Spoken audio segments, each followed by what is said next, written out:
What's up guys, it's your boy Coded99 and welcome back to my channel. Today is another sweet episode of Codeversations and I have my lovely people here. I have Shamaze and I have Bayo, the king of boys. Anyways, we're here to discuss an interesting topic and I think it's going to be an interesting conversation. We're here to learn, unlearn, deliberate, disagree, agree on whatever it is. So, but the topic is behaviors that kill or destroy a relationship or any relationship at all. So I'll start by saying that all of us here were in relationships. Am I right? You're right. Yeah. You're right. You can't even like deny your partner. Okay. Yeah. So you'd agree with me that relationships, beyond the emotions and stuff, there is a place of hard work. Should I put it like that? Okay. Right. So I know generally too that it's a place of hard work. It's not a small work, and it takes, should I say, self-awareness as well to be in a relationship with another person and have this understanding and not always quarrel and have toxic habits and all. But sometimes I think even we ourselves, me talking, we may have some behaviors that we don't even know that we're doing or something like that but could really damage our relationships. So this is what we are here to discuss today. And first of all, the question I'd like to ask first to anyone who can answer is do you think people actually know that they have some damaging behaviors? This is before we go to the behaviors themselves. Do you think people actually know that they have some damaging behaviors or not? Or they just justify whatever it is, maybe because of their zodiac sign or whatever it is? So I'd like to hear your opinion on that first. Okay, so I can start if it's okay. Sure. I believe that it's really dependent on the person. I don't want to paint it with one broad brush per se, because I really think it boils down to the individual. And I said that to say that some persons really practice self-awareness. They want to receive constructive feedback and these kind of things in a relationship, right? But there's some persons that may not understand their triggers, right? And I can speak from experience that it took me some time to understand the things that triggers me, that makes me react in an emotional place instead of, giving a response and not a reaction. So it could be that persons are just genuinely not aware that they may have some trauma or some bad experiences that affects their partner. And I think as well too, the partners may be able to pick it up dependent on their experiences as well too, and could bring it to light to that person, right? So it could be that the person really genuinely understands. They may have overcome certain triggers and can say that, yes, I'm aware of it.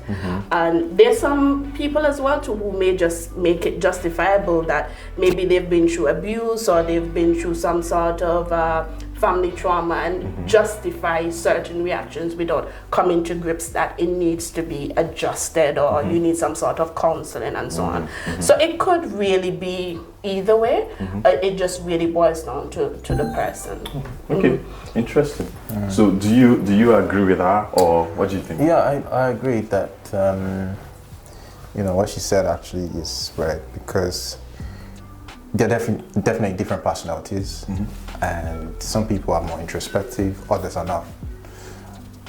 But as adults, I would say that, and with regards to relationships, I would say that people actually know that they have certain bad behaviors as regards relationships. However, they might not fully understand or be fully aware of how it affects their partners. So I'll give an example. Sweet.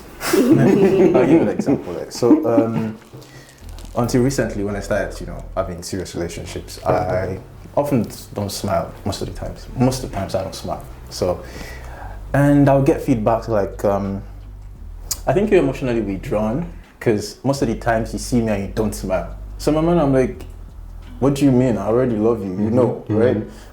But later on, I decided to sit down, understand these things. How would my partner feel if she's like, hey, welcome? And I'm like, yeah, thanks. It don't make any sense to react that way. But doesn't mean I don't love this person. So you know, in that, in light of that note, on that point, actually, I think that people know. It's just that they don't fully understand or grasp how these things affect their partners, because you're just thinking about yourself. Sometimes you're not really thinking about the other person. Mm-hmm. Yeah. Mm-hmm. Interesting perspective. I like this. And from what I'm getting, right, is that even sometimes these things that we do are not in themselves bad.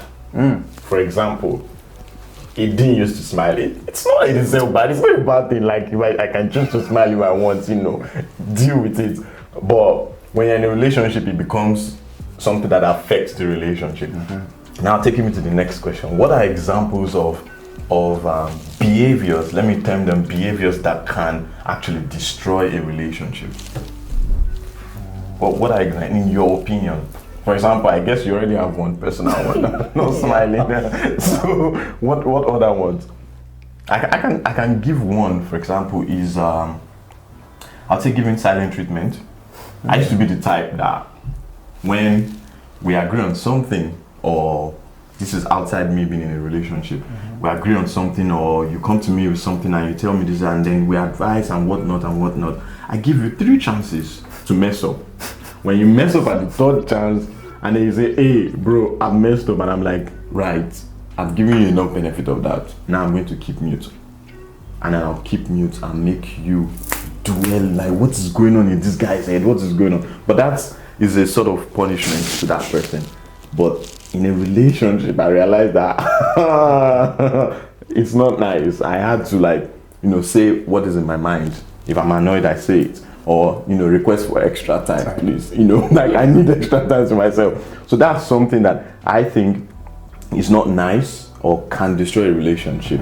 I mean, especially with guys, I would emphasize on this, guys. I think we like to give that silent treatment to deal with. Agree with me, yes or no? Exactly. So I think we like to do that, but I think it's not a good behavior in a relationship, even outside the relationship. But yeah, that's my example. Overall. But as you were speaking, you know, one of the things that came to my mind is forgiveness, right? Because I don't know if it's a woman thing, a Scorpio thing. You mentioned about zodiac sign, but if I'm having a conversation with you and I've said to you, for example, Bayo, I want you to smile, and you, like you just said, you give a silent treatment. I have an issue with letting go things. So I would remember what you did 2 years ago on this date and this time, and then I will recall the issue that, you know, with, why are you looking at it? you said date and time. I'm like, why is that? You're looking like, oh, she's too much today. But anyways, so I would recall the time. I would tell you exactly what the incident was about, what we said about that incident, and so forth, right? And I would just bring you a list of all of these things you did in line with this issue, right? Sorry guys if I sound like too much, but it's okay, maybe because I studied law, so maybe sometimes I always feel like I'm in the courtroom, so I want to give you all the facts, right? So I have an issue, I had an issue with letting go, and, you know, just looking at things from a new perspective and understanding that the person probably learned from that behavior. But, you know, as you're in a relationship, you have to not get tired of teaching or unlearning and learning and so forth. So I would say bad behavior is really unforgiveness, because if it is that I really had forgiven my partner at that time, I wouldn't be recurring all these things. So I think, yeah, forgiveness is like a key plus. And if it is that, you know, you believe in spirituality and Christianity, the Bible said that you have to forgive others if you want to be forgiven. So it's really something that I think, a principle that not only you should have as an individual, but especially in a relationship, because you're dealing with a complete different person. Yeah. Makes sense. I agree.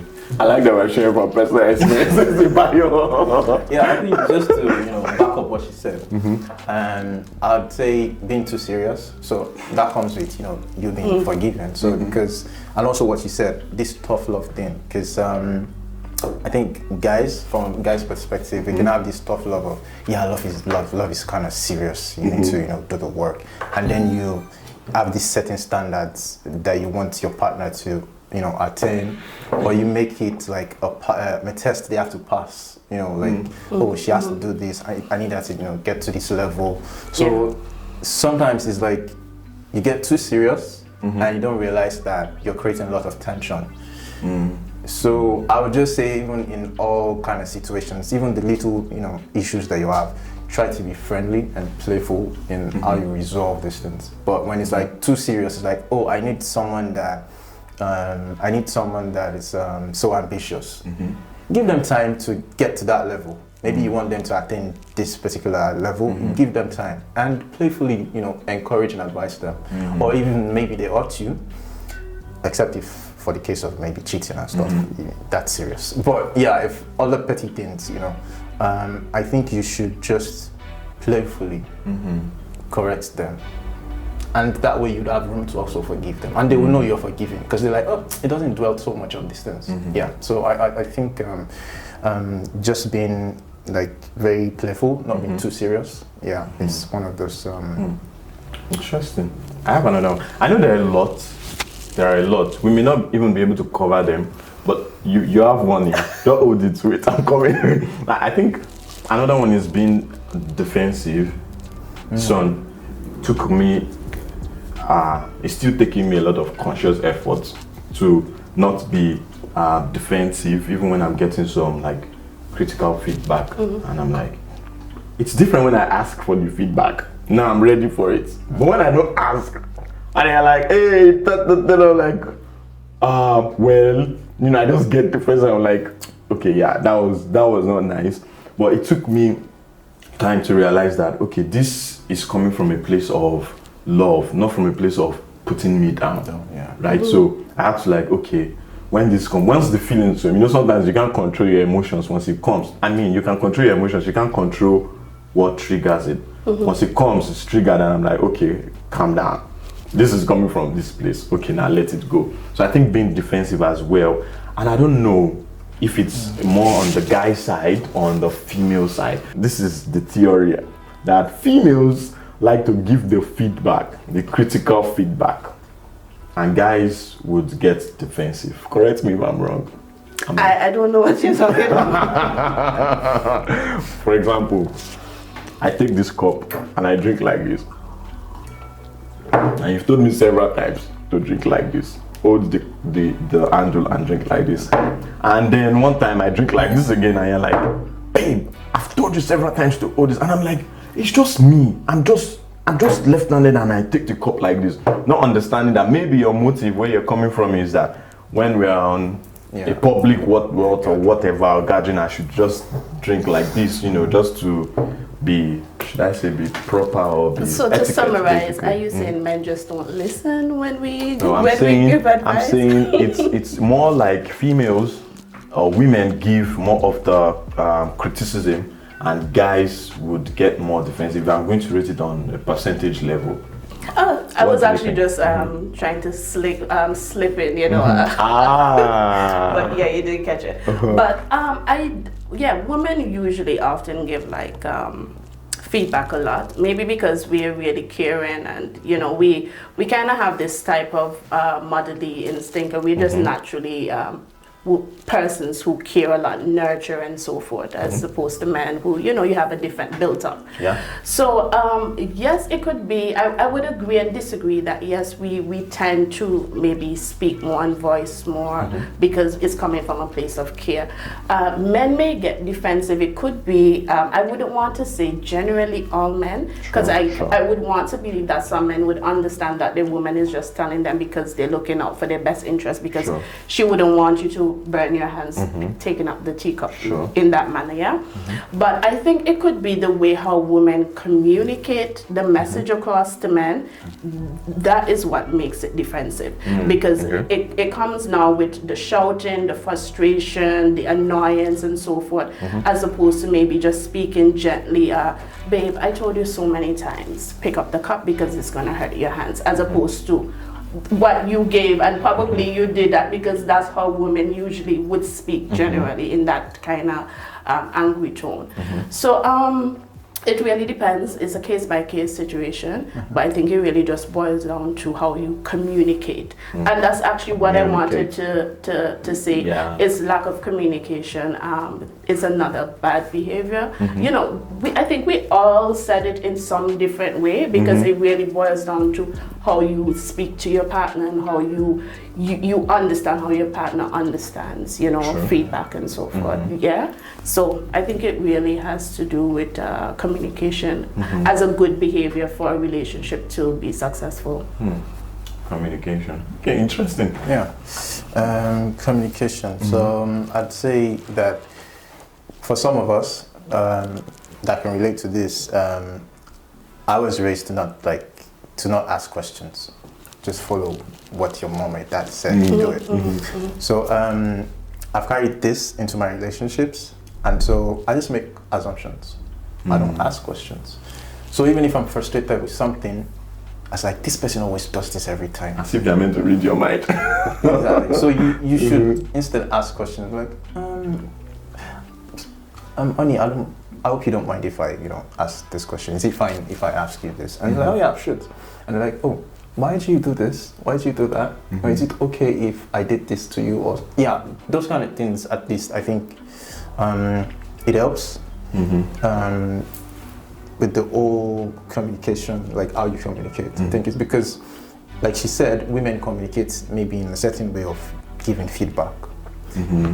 But when you're pushed to the wall as a woman, I think from experience, you can seem like you're nagging. To the guy, it's like, what's the deal?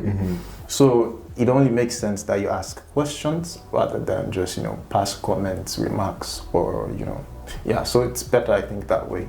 So like you said, lack of communication is a bad behavior. And so for me, from my experience, I would say not asking questions, instead of a situation where you are always just making remarks or comments, is a bad behavior. It's a bad behavior. Makes sense. Nice one. Thank you guys. I'm enjoying this. Another one that came to my mind, and like I said, we can't touch everything, is, for example, putting your partner down in public.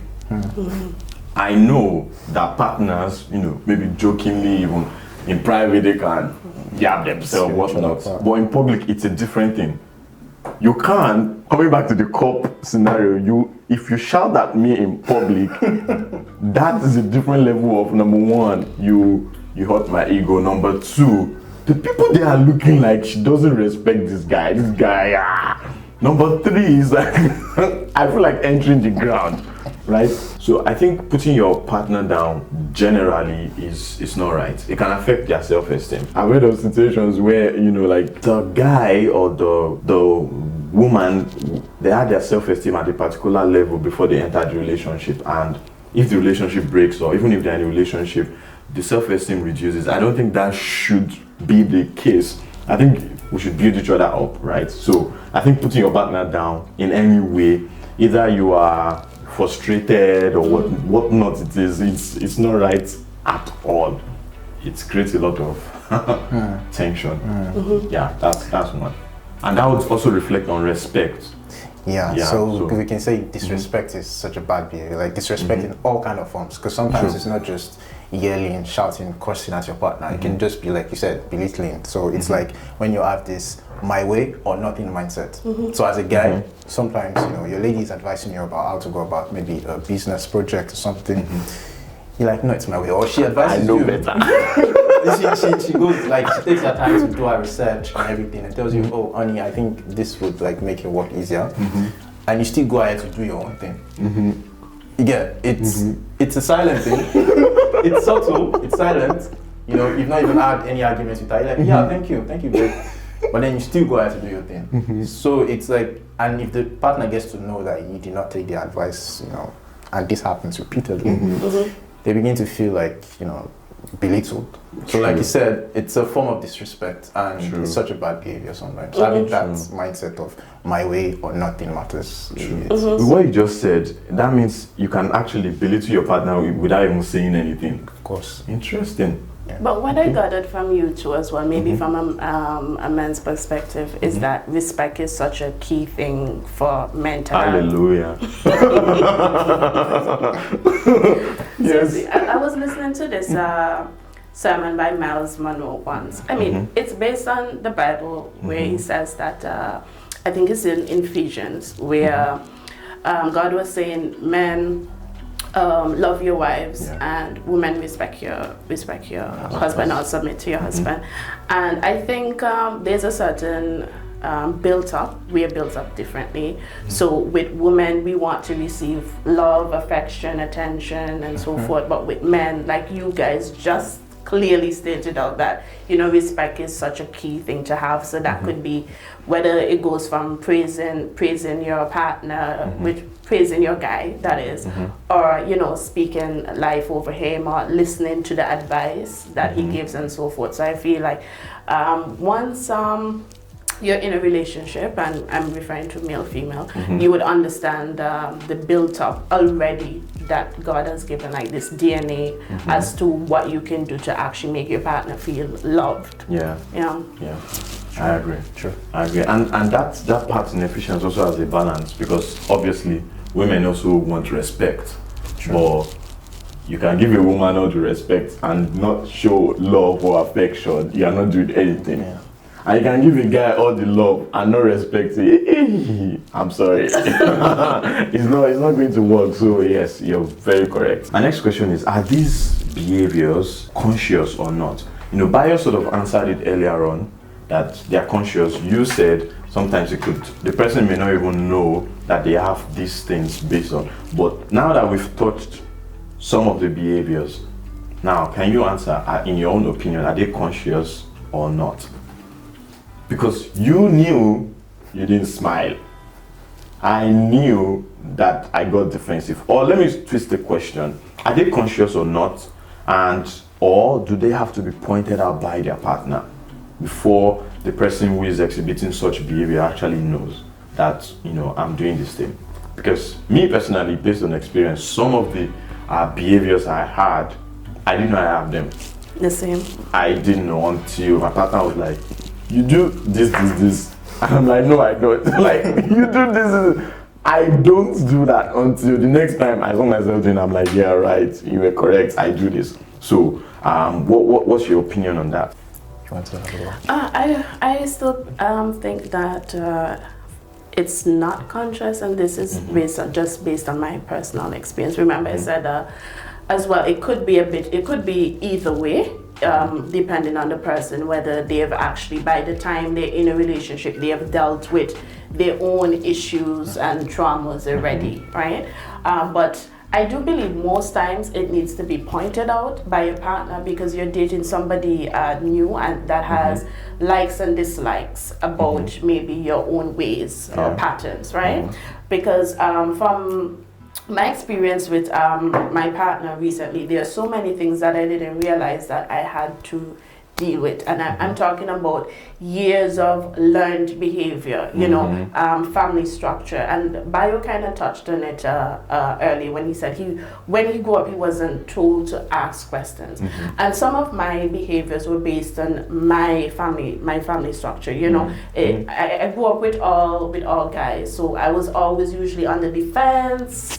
Sorry, brothers, but sometimes we'll get into fights and these kind of things. So I was really more always on the defense and kind of protecting myself, a bit guarded and so forth. So now when I'm dating this person, they realize all these walls and so forth happening, and all this defense, So there was a lot of things that I had to kind of consciously deal with. I was like, oh my goodness, I didn't realize this affected me in this way. This is why I'm responding to your feedback this way, because I'm thinking that we're getting ready to get into it, that kind of thing. So I feel like certain ways are not really known until somebody can actually give you an objective point of view about certain things. It's like solid right there. Yeah. But on a light note, we have all agreed that these things can be unconscious. However, they can be very conscious. So I'll give an example. So I maybe been in a relationship with a girl before that maybe her love language was, buying gifts and everything. I spent a lot of money, iPhone 12, or even the ones to come. And then, she still kind of broke my heart. Let's put it that way. And then the relationship ended. Take that. So no, it's not from experience. I'm just trying to. Okay. Okay. So, you start this new relationship, and the girl's love language is, receiving gifts. You say to yourself, well, the last one that happened, it just went down the drain, all my gifts and everything. So this time, I'm not giving out any gifts. Or if I'm going to be giving gifts, I'm not really going to be giving, such expensive or gifts that are grandiose that someone's like, oh my gosh, this is so big, you've gone so far to, get me distance. So that can be conscious. It's a defense mechanism, true. However, it's like very conscious. So, but I think those are like few cases. Most of these bad behaviors are like unconscious, except when, our partners then point them out and say, oh, this is how this behavior is affecting me in this relationship.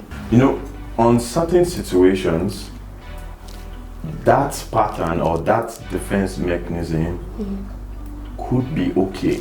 For example, I'll give another example. When I'm being nice to people and then they take me for granted. Next time, maybe I'm the type that sees someone, I'm like, hey, oh my God. Then I've been taken for granted several times, and then I start withdrawing, and when I see someone, I just wave. That in itself is not bad, right? Okay. I still waved, I still said hi. I don't agree. Wait. Okay. Look at it from the perspective of people have hurt me severally, and I'm like, I think this is what people do when they see someone like that is too nice, and now I withdraw and start just waving and saying hi normally, no extra things. So how is that bad? I think it's very bad, not just bad, because you're changing who you are based on experiences with people who are probably toxic, right? Who don't understand gratitude or love. Maybe they don't even know how to receive love. Because if you would have greeted me like that, I'd be like, I really like when he greets me, and it probably would have helped my day because I understand maybe how to receive love or so forth. But some people also are just loners, and they're not very open type of people. They may just be introverts, and maybe those are the people you're giving all of those wave to, and they really don't mean anything by it. But the thing about it is there's so many variables with these people that you're telling hi to, but there's one thing that's constant, and that's your character. So if you meet somebody else who likes the wave, are you then going to readjust because this person liked the wave? Yeah, maybe. But then you're changing too much. Let me print another one. Okay. I'm driving this to the next question, but look at this now. Now jumping from LOI, now I'm talking about money now. I'm a generous giver. But most people, 90% of the people I lend money to don't return my money. Now I'm making a conscious decision to not lend if I don't fully trust this person. Is that bad? I'm also changing my principle of lending. Is that bad? See what you did there. Okay, let me just shed some light on that. I think that the main thing is about the intention. So if it's an intention to cause, more harm, then I'd say more harm to whom? To yourself and to the other people. Then I would say that it's not the right thing to do. So how is me just waving and not giving out money because I don't fully trust causing me harm? So for example, the waving thing, like she said, it makes you feel good actually when you wave to people or you greet people and it's like, hey, hello, of course, true. It makes you feel good because that's who you are. And then it brings you down when you see people who don't really care. Now, what I think you should do is just continue to do what's good for you. Find people, first find people that regularly, always receive this love from you very well. And for those that don't, just know that you're entitled to whatever it is you're doing. So that way you keep yourself away from all that negativity. So, and for maybe the money issue, well, money is quite tricky to. But now, if you're looking about relationships, for example, I mean, people that matter to you, maybe your family, you can still you can try to explain things to them as to, you know, this is the situation I am at right now. I think if I'm giving you guys this money, you don't do this and that. Like, you need to have this conversation, but you don't need to actually change who you really are. Okay. All right. So my sorry to digress a bit, but my goal did not work out. It didn't work out. I was trying to bring them to this question: what qualifies a behavior as bad, especially in a relationship? That was what I was driving to, but it didn't work out. I'm sorry, guys. For example, you're doing something that, you know, the smile thing is a very good example. It's not bad in itself, but in a relationship, why is it bad? If anyone can answer. Maybe I would say it would be dependent on the principles that you and your partner lives by. So for example, my partner and I, we are both Christians, right? So let's say if we're doing something that is, you know, not godly or so forth, then we can constitute that as a bad behavior or something that you should not do based on this principle, because this is what we are governed by, right? So I think I usually take my key from that first, because I don't want to just pull something, my opinion, or make my partner become like me, you know. So for example, my love language is words of affirmation. I'm not just going to say, because you're not speaking words of affirmation over me all the time, you're just in bad behavior all completely, and you're not a good person. I feel like it needs to have more, although that is something that may affect our relationship, I think that it needs to be something that is based on more context and, you know, something a bit more sovereign, be honest, so that we cannot argue about this principle, because it is already, you know, what it is. Interesting perspective. I have one, but I'll let by your talk if you want to. Yeah, like Shame said, the values. So you start from there to actually describe what's bad behavior in the relationship. And also, I think, let me see. I think when you just, like, I think the intentions, fine, we can always read minds or something, but we've had enough experience to know that this kind of maybe behavior is going to cause me, you know, harm or something like that. So for example, like we were saying the other time, the thing about maybe tough love. Oh no, I need you to always be I'm trying to look for an example now. I need you to always, so the person is, like you said, you still need to keep your individuality and still work together to, like, make the relationship good. Fine, it's affecting a part of the relationship, but you should not do something or say something to make the person change who they are just so that they could conform to your own opinion or belief of how life should be. So in that way, the intention actually can be to manipulate or control the person. You can perceive such as manipulative and controlling. So these are subtle, like, bad behaviors. They're not directly in itself bad behavior. Like, you can't really categorize them as bad.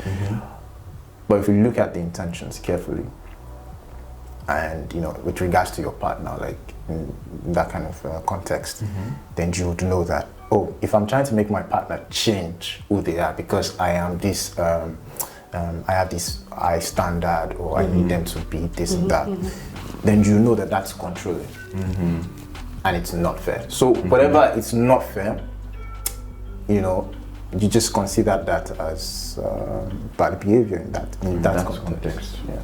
Interesting. That's nice. I like the perspective both of you are coming from, which is, I thought you would have spoken what I had in mind, bad behavior as well.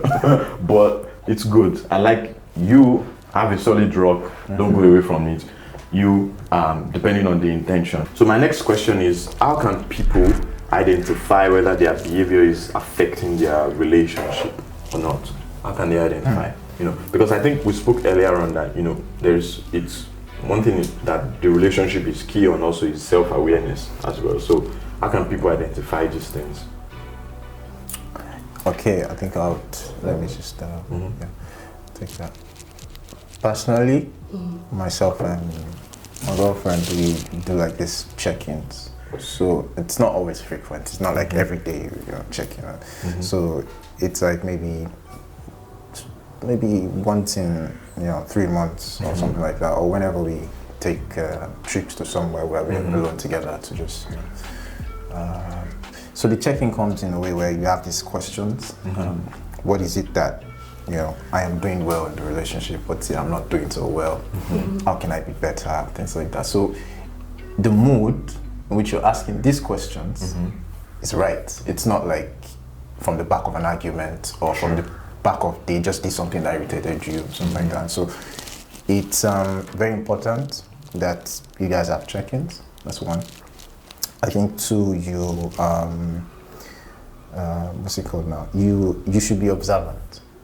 It's, I think for personalities now, let's just touch on personalities a bit. The introverts and extroverts. They say introverts are more like people like they're more observant. They just chill and observe things around them, and the extroverts are just they just go with the flow. But I think everyone has that moment where they sit down, observe, and say, oh, something has changed here. What is it? So I would say those two things, maybe check-ins, and then also the other one. Nice. Thank you. What would you say, Shamise? I think Bayo gave a comprehensive overview of it. What do you think? Yeah, I think just in addition to what Bayo says, it's still under the same. I wanted to say communication. That if you are not okay with something your partner is doing, communicate. And it's still under what you're saying, because if there is no that space, then you may not be able to communicate properly. If it's that they just irritated you and I just say, that was how you did this, so that was existing in your mind. So I think basically communication, and I think people also need to emphasize more, check themselves more regularly, more than even check your relationship, because yourself, when you check yourself more, it affects not just your relationship, it affects other people that you're dealing with, it affects your ego, your triggers and all those things. Because so I think self-checking to ask yourself questions. Am I this way that I acted, is it right? Did I do this right? Could it have been better? And we have the internet to read on stuff as well. So I think that's also helpful. Okay. And I think one more thing. Shamise would agree with me that we can pray about these things too. Oh, yeah. True. So it brings true to you. True. Yeah. Very, very true. Very true. Very true. I shouldn't talk on that, because if not, we'll just start preaching. But yes, you're very correct. Very correct. So I think my last question would be, what would you advise, for example, partners, maybe who are on the receiving end, to do in such scenarios when you see some behavior to you as bad or something, if it's affecting your relationship, or what should the partners do?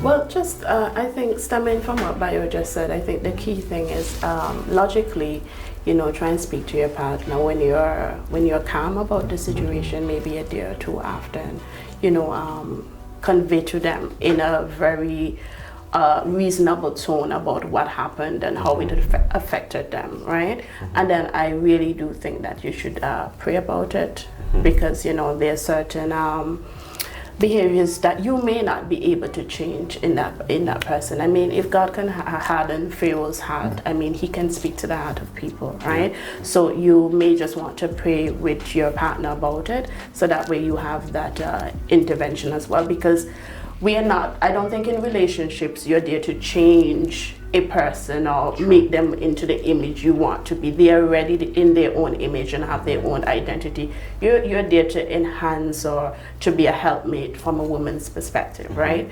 So there's certain behaviors that you just cannot change. It can only be changed by that person coming to the conscious effort and understanding that this has to be fixed. Like I mentioned earlier, I didn't realize I had certain traits that needed to be fixed.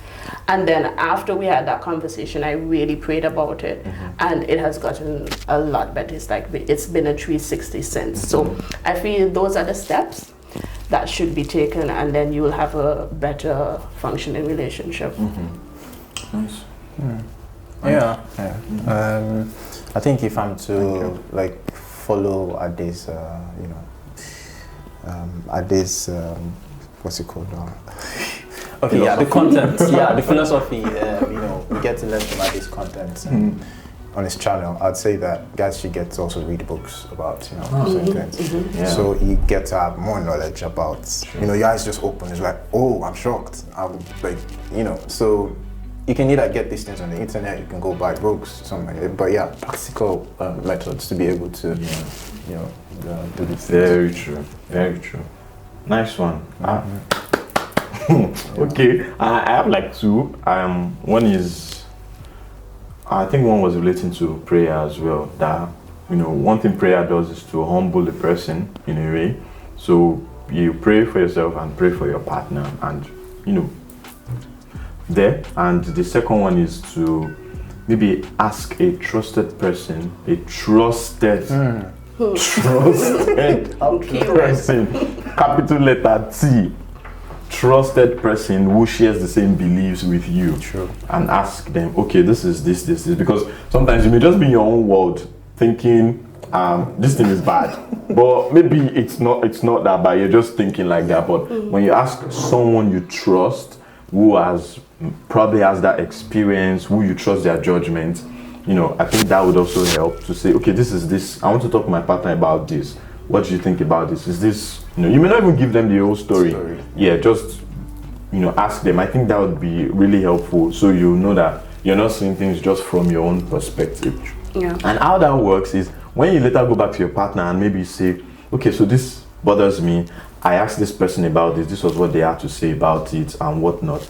Maybe your partner would be able to see on a broader scope as well that, okay, maybe I'm doing something wrong if there are 3 people in this triangle and 2 of them are like, this could be done better. Okay, maybe I also need to check myself. It depends on how the scenario works out, but I think it's key to also not just, take things. I agree with you. Yeah, so. Yep. Anyways, thank you guys. I enjoyed this conversation. I got to learn as well. Now I know Charmaine is the prayer woman. She's a prayer woman. Don't worry, I'll cut that. And you don't want to mess with Charmaine because she has list. Sorry, my bad. We're joking. But yeah, thank you guys so much. I really appreciate you guys being here. Thank you. It's really wonderful. Thank you for joining. And we hope you guys enjoyed this conversation. Like I said, we know we're not able to touch every behavior we know, but I hope you've been able to get some key things out of this conversation, out of love, out of sacrifice, understanding your partner and communication and all that. So if you like this video, you enjoyed the vibe, please comment, share this video, please. Else we will come for you. Subscribe as well, please. Subscribe, support this ministry. Thank you very much. Subscribe and share this video with whoever you think may need it. And until next time, we are saying, keep your soul beautiful. Peace. Oh, that was good.